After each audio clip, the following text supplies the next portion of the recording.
Howdy everyone, it's Matt with Drill Team Dynamics. As we near the end of the season, I realized we have done just a ton of critiques for our clients, regulation, color guard, exhibition, solo, tandem, you name it, armed, unarmed. But we've never given anyone a sneak peek at what a pro level critique looks like through the Global Drill Team Challenge. So the Global Drill Team Challenge is our initiative to help teams and individuals get better at drill. It's like having a coach in your pocket.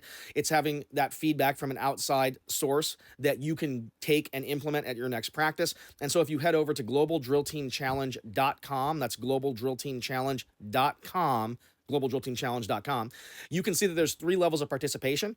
At the very base level, in our free level, is submitting videos over to our Instagram account, which is Global Drill Team Challenge over on Instagram. And we will give you 3 things that you can work on at your next practice. So we'll watch your video, we'll give you a repost, and we'll give you some of that actionable advice that we would take to a next practice with you. And you can submit as much as you want, as often as you want, and we will keep sending you 3 more things to work on. If you want something a little bit more in depth, then when you head to globaldrillteamchallenge.com, you will see that there's a pro level and there's a deluxe level as well.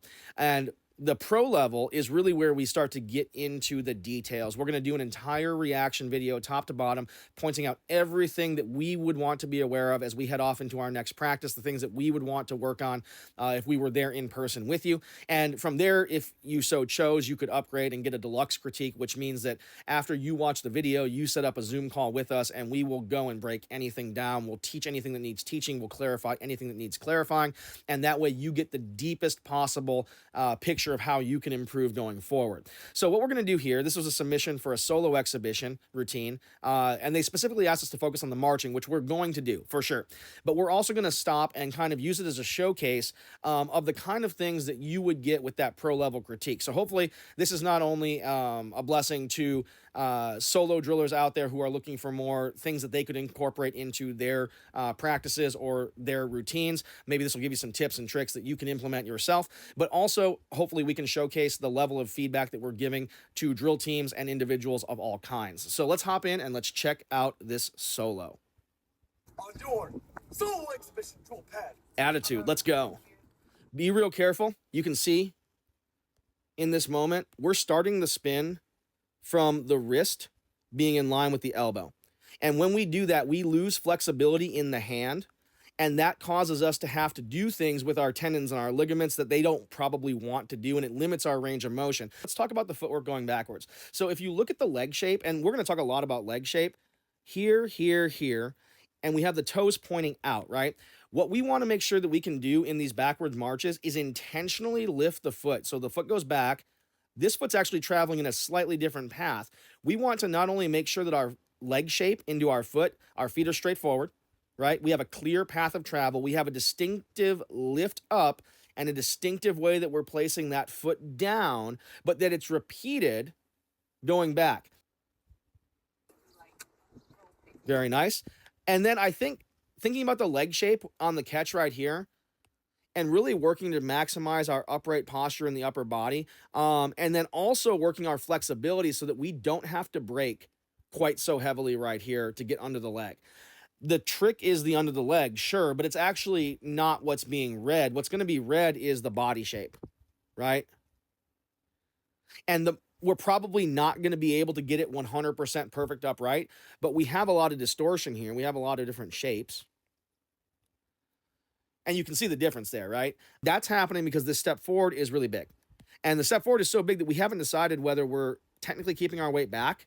That's why that knee is buckling, or whether we're shifting our weight into that front foot. You have essentially 3 options. You can take a smaller step forward, keep the weight back. You could take an exact step forward, or you could step forward and put all the weight on that front foot. But right now, we're kind of in limbo between those options. And so it doesn't read as clearly probably as we want it to. Okay. You probably want what we would call a parallel stomp. This is not, the stomp that you do is not technically a stomp. It's just raising your foot up and down. What we want to do is we want to keep our hip and our knee in line and then pull our lower leg backwards and flex the toe so that this is the shape we're making with our leg, right? Then we're going to take that and we're going to move it straight down into the ground, and that's going to give us our stomp. Here, it kind of just looks like it's going straight up and then straight back down. Probably not the look that we want to go for. Okay, awesome. And I love it. You get the military flavor at the end. You get the fly fight win there. Very dramatic on the exit, playing it safe and not doing something that will cause you to stumble or to drop at the last second. When you fall out, okay, so it's about the presentation. When you fall out, I know you're happy, but the moment you stepped out onto this tennis court area, you put on a persona. You entered the stage. Imagine if after the actor on the stage nails their best line, they're so excited about nailing that line that they turn to their friends and they start smiling and cheering. You'd be like, but what happened to Hamlet, right? You have to think about this not being a functional thing. This is not about you and your emotional state. You're a stone cold killer. You are not your audience. Your audience should be going nuts and be excited for you and all that. You should pop to port, march away, and go celebrate with them somewhere else. Because when we see this break in character right here, and it's really breaking that fourth wall. You worked so hard to establish your presence on the floor and to demonstrate all these awesome skill sets and to showcase your great use of choreography, which, by the way, I think it's a really smart solo in terms of how you're moving and that sort of thing. And then we break character. And you know what?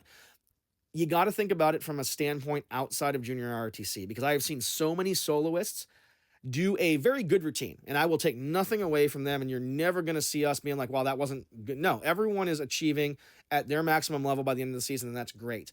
But when you watch people come off the floor, sometimes you would think that they'd won the Super Bowl. And your judges, look at this, your judge is still watching you. They're still part of the audience. They haven't turned the TV off yet. And when we do that, it takes us out and it makes us look not like a professional. We want to present ourselves as a young professional, right? Part of being a professional is that composure and that dignity and being that just hitman mindset of, I'm going to go out there, I'm going to do the thing, and I'm going to leave, and it's going to be it, right? But when we break this fourth wall and we start to celebrate like this, it makes us look like kids. It makes us look like students. It makes us look like children, like young people, because a young person would be so enthused by their own performance that they broke their bearing and started cheering with their friends. Or in some cases, I've seen literally running up and down, high-fiving and back thumping. Like, it just does not have that professional ring that we really want to leave this judge with before they go and they work on their score sheet. So I think for all drillers, and something to think about is, you're not done giving the performance until after they can no longer participate in the performance to be able to do. So as you go forward, this is a really strong base to build off of. I hope you have a great rest of your season. I hope that it was okay that we did a full-blown critique instead of just the 3 points and move on. And I hope that anyone out there listening would consider checking out globaldrillteamchallenge.com. Participation ranges from totally free up until extremely in-depth. And we not only focus on solo and dual, of course, but also regulation, exhibition, color guard, armed, unarmed, whatever you've got. If it's competitive drill and you need a little bit of extra insight and a little bit of guidance on where to go, globaldrillteamchallenge.com, and we'll see y'all next time.